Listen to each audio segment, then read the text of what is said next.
There is a general axiom among naval historians that the Second World War represented the end of the era of the battleship and the beginning of the era of the aircraft carrier.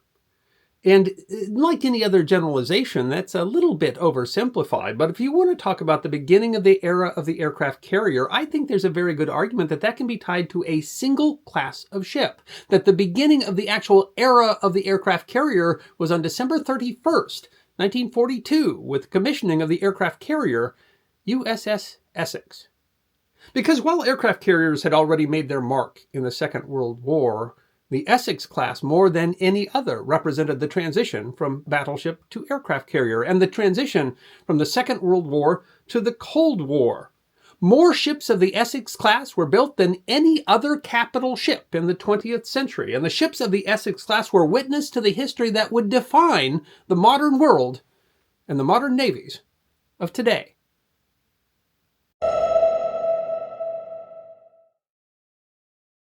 Brandon Wiechert, a senior national security editor at the National Interest, said of the Essex class of aircraft carriers in that magazine in 2024, "Some experts consider them the best aircraft carriers ever put to sea." It is a bold claim, especially given the fame of the carriers that preceded them in the war and the power of the supercarriers that have followed. But merely owing to the sheer history that the Essex class carriers witnessed, it is a hard claim to dispute. James Sergeant Russell, a 1926 graduate of the United States Naval Academy, was a pioneer in naval aviation. One biography says of him that by 1930, Russell served with various observation squadrons and became the first naval aviator to land on all 6 pre-war aircraft carriers. But his interest went beyond being a naval aviator. In 1935, he earned a master's degree in aeronautical engineering from the California Institute of Technology. In the same year, he was assigned to Bombing Squadron VB-5, attached to the carrier USS Ranger. He described the Ranger, the first ship in the Navy to be designed from the keel up as an aircraft carrier, as, and I quote, "sadly lacking in many features." "My criticism of the Ranger's shortcomings," he later wrote, "reached the ears of those in the Bureau of Aeronautics." And thus this pioneer of naval aviation, with experience in all of the U.S. Navy carriers up to that time and with a master's degree in aeronautical engineering, became a natural fit in 1939 to take over the carrier desk in the Ship Installations Division of the Bureau of Aeronautics. At the time, he explains, when the next carrier design, the Essex class, was in an embryonic stage, just a few sketches on vellum paper in the Bureau of Ships. It wasn't necessarily a plum assignment. As Wiechert notes, the aircraft carrier was always viewed as the proverbial red-headed stepchild of the U.S. Navy during the interwar years, when the battleship was the pinnacle of naval surface warfare capabilities. The Essex class had an advantage, though, over the preceding Yorktown class. The tonnage of aircraft carriers had been limited under the terms of the Washington and London naval treaties. But in 1936, both Japan and Italy rejected revisions to the treaty, a move that essentially allowed all signatories to build larger aircraft carriers. Important, as Russell explained, because the performance of an aircraft in the air was directly related to the size of the field from which it operates. This was important, as Naval Engineer Richard Cross III explained in a 1975 edition of the Proceedings of the U.S. Naval Institute Press, that aircraft were growing in size and were expected to reach a maximum gross takeoff weight of 12,000 pounds. In fact, by late war, some naval aircraft approached 15,000 pounds. The new carriers that Russell helped to design would be nearly 100 feet longer than the Yorktown class, 10 feet wider at the beam, and displace half again as many tons, 30,800 versus 20,100. With a flight deck that was over 60 feet longer and 10 feet wider, the new carrier could carry roughly 25% more and larger aircraft than the Yorktown. Their powerful air group of fighter aircraft, dive and torpedo bombers, came to be called the Sunday Punch. They were faster, better armored, had better defensive armament, had better damage control capabilities, better communication, radar, and targeting suites, greater and better organized fuel storage capacity, and better designed propulsion systems that were less prone to explosions if hit. Experience with previous carrier designs raised numerous questions. Russell, for example, notes that the class was given fine hull lines forward, a deviation from British designs, which tended to add buoyancy at the front so that the bow would rise to the sea. Russell argued that rising to the sea was undesirable for a carrier where the priority was as stable a platform as possible. The Bureau of Ships wanted the flight deck to narrow at the bow, but Russell disagreed, arguing that the point of maximum error, as an airplane took off under its own power from a rolling deck, was at the bow, and narrowing the deck at the bow introduced hazard. When the Bureau of Ships protested that it wouldn't be possible to support a rectangular platform at the bow in heavy seas, Russell responded that the carriers would at least have a proper flying field until they got into heavy weather. Russell offers unique insight into the design complexity, writing that there were many other things in the Essex design of concern to the Bureau of Aeronautics: the pilot's ready rooms, air plot, primary flight control station, flight deck and hangar control, aircraft shops, aircraft spare parts storage and issue, aviation ordnance and magazines, and hangar sprinkler systems and water curtains for conflagration control. Historian Dwayne Denfield wrote in 2013, Russell and the design team were an example of the innovation and problem solving that helped win the war. Despite the complexity of these concerns, the final design was utilitarian, simple, and efficient. Wiechert notes that the ship was compared to the rugged and reliable Douglas aircraft, being called the DC-3 of aircraft carriers. For example, the design maximized the number of straight and flat metal pieces, simplifying construction. This would show an extraordinary ability for the arsenal of democracy to produce these ships. Laid down on April 24, 1941, the first ship of the class, USS Essex, the class being named after famous ships of the U.S. Navy, was launched in July of 1942 and commissioned at the end of December. Cross writes, following an accelerated construction period, the Essex herself was commissioned 31 December 1942, and 16 more were commissioned by the end of the war. This was a critical part of the success of the ship, as Harry J. Kazianis writes in a 2025 edition of the National Security Journal. The Essex wasn't merely a ship, it was a production run. U.S. shipyards delivered these carriers in a wartime rhythm that put new decks on the map as fast as the air wing and escorts could be readied. Naval Affairs writer Mike Faby told the National Interest simply, getting the ships built and out to sea made a huge difference. The ships were quickly thrown into the fight, participating in virtually every major battle from 1943 on. Essex was in the Pacific by May of 1943, and she participated in a dizzying number of operations that year, including raids against Marcus Island, Wake Island, the Gilbert Islands, and Kwajalein, and supporting the amphibious invasion of Tarawa. By the end of 1943, 6 more Essex Class carriers were commissioned.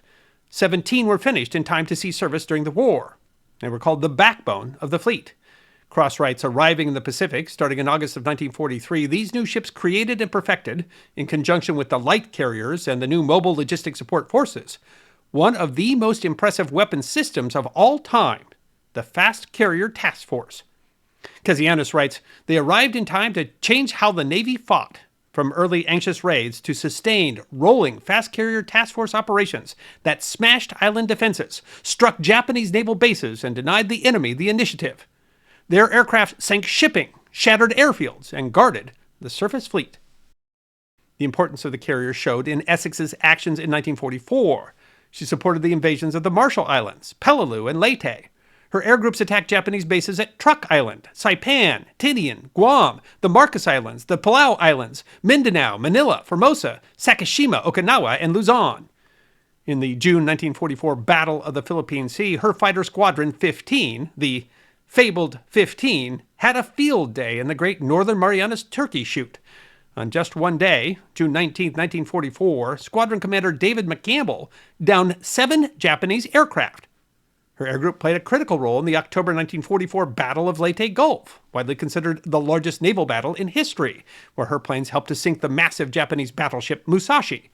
McCampbell shot down an audacious 9 Japanese aircraft in that battle, setting a U.S. single-mission aerial combat record. McCampbell was awarded the Medal of Honor. On November 25th, off the Philippines, disaster struck as Essex took her first damage in combat. A kamikaze hit the port edge of her flight deck, striking among a group of planes that were gassed for takeoff. 15 men were killed, 44 wounded. The attack demonstrated another strong point of the Essex class, their durability. Faby explains, this is because of how well built the ships were, but also how well the crews were trained. This damage control capability, with both watertight hatches along with a crew that could address a problem, made a huge difference. This also allowed the ships to not only survive, but to get back into the fight. That changes everything, as the enemy needs to throw more at you each time. Repairs were quick. U.S. Naval History and Heritage Command writes that the damage from the kamikaze cramped her style very little, and Essex was back in combat 2 weeks later. Other carriers of the class would take much greater damage, particularly USS Franklin in March 1945 and USS Bunker Hill in May, but not one Essex-class carrier would be sunk by enemy fire. Russell said of the effort to save USS Franklin, "How this Essex-class carrier survived was truly a miracle, a tribute to her builders and the courage of the men who manned her." In 1944, Essex also survived 3 hurricanes in 4 months, although Russell admits that, as predicted, some of the Essex-class carriers had their flight decks dog-eared, that is, folded down at the forward corners in the typhoon. Essex was as active in 1945, her air groups attacking Iwo Jima in preparation for the invasion there and supporting the invasion of Okinawa. On April 7, 1945, her air groups helped to sink the Japanese battleship Yamato, sister of the Musashi. In the closing days of the war, she participated in the last air attacks on the Japanese home islands, an attempt to compel surrender or, if not, soften them up for invasion. The invasion, of course, would never come. Japan surrendered on September 2nd. 2 Essex-class carriers, USS Wasp and USS Bonhomme Richard, were there to witness the surrender. Essex was off the coast of Japan, her air groups conducting combat air patrols until the end. Atomic bombs may have compelled the surrender, but Wiechert writes, "The importance of the aircraft carriers in winning the Pacific theater of the Second World War cannot be overstated." After the war, Essex was decommissioned, along with most of the other Essex-class carriers, even though they continued to be completed in shipyards. Several were canceled, but eventually 24 Essex-class carriers were completed, along with 3 of the following Midway class. But the carriers of the Essex class weren't done, not by a long shot. The carriers of the Essex class proved durable. Upgrades under the Fleet Rehabilitation and Modernization, or FRAM, allowed the carriers, designed for the propeller era, to operate jet aircraft, adding angled flight decks, steam catapults, stronger elevators, jet blast deflectors, increased fuel, and modern radar. Essex was the first carrier to operate the McDonnell F-2H Banshee in combat in the Korean War. 11 Essex-class carriers would participate in the conflict. Among her flight crew during the war was Neil Armstrong. On September 3, 1951, Armstrong had to eject from his F-9F Panther after it was damaged. Essex was at the center of the Cold War. In 1954, she was sent to the South China Sea as the U.S. considered supporting France in the First Indochina War. In 1955, Essex supported the evacuation of nationalist Chinese forces from the Taken Islands. In 1958, she supported the landing of U.S. forces during a United Nations mission in Lebanon. In 1961, her planes played a supporting and largely secret role supporting Cuban exile forces in the Bay of Pigs invasion. In 1962, having been modified for anti-submarine warfare, she was part of the U.S. Navy's quarantine during the Cuban Missile Crisis. In 1968, she was part of a bizarre incident in which a Soviet Tupolev Tu-16 Badger F aircraft crashed into the sea while conducting a flyby. As perhaps the most fitting example of the extraordinary historical period in which she operated, on October 22, 1969, Essex recovered the crew of Apollo 7, the first crewed flight of NASA's Apollo program, after splashdown north of Puerto Rico.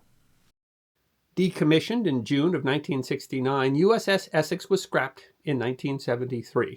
Over the course of her service, she had earned 17 battle stars, a Navy unit commendation, and a Presidential Unit citation. She had gone from the naval arms race that led to the Second World War to the space race that came after. 4 ships of the Essex class participated in combat operations in Vietnam. 1 ship of the Essex class, USS Lexington, was used as a training ship and only decommissioned in 1991, the longest-serving aircraft carrier in U.S. history. She is one of 3 Essex class carriers that is today preserved as a museum ship.